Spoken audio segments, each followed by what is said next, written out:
திருச்செந்தூர் கடற்கரையில குளிக்க போற டிவோட்டீஸ்க்கு ஒபிஷியல்ஸ் ஒரு முக்கியமான வார்னிங் கொடுத்திருக்காங்க.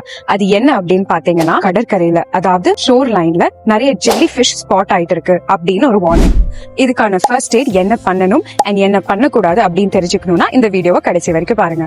இந்த ஜெல்லி ஃபிஷ் டச் பண்ணாலோ இல்ல ஸ்டிங் பண்ணாலோ வரக்கூடிய ஃபர்ஸ்ட் சிம்டம்ஸ் ரெட் கலர்ல rashes along with itching and burning sensation. Jelly fish கடிச்ச அந்த ஸ்பாட்டை ரப் பண்ணவோ இல்ல ஃப்ரெஷ் வாட்டர் ஒரு நல்ல தண்ணி வச்சு வாஷ் பண்ணவும் கூடாது. ஆல்சோ முக்கியமான விஷயம், அது மேல கண்டிப்பா யூரினேட் பண்ணவே பண்ணக்கூடாது.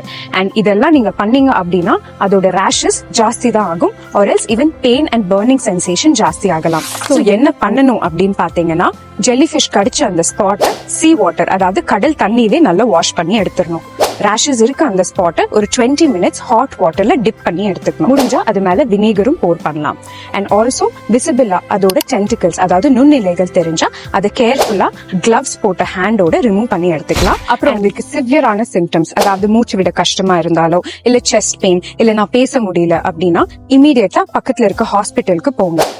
And save and share this video. And Tiruchendur போற யாராச்சும் ஃப்ரெண்ட்ஸ் அண்ட் ஃபேமிலி இருந்தாங்கன்னா இந்த வீடியோ அவங்களுக்கு ஷேர் பண்ணிக்கோங்க.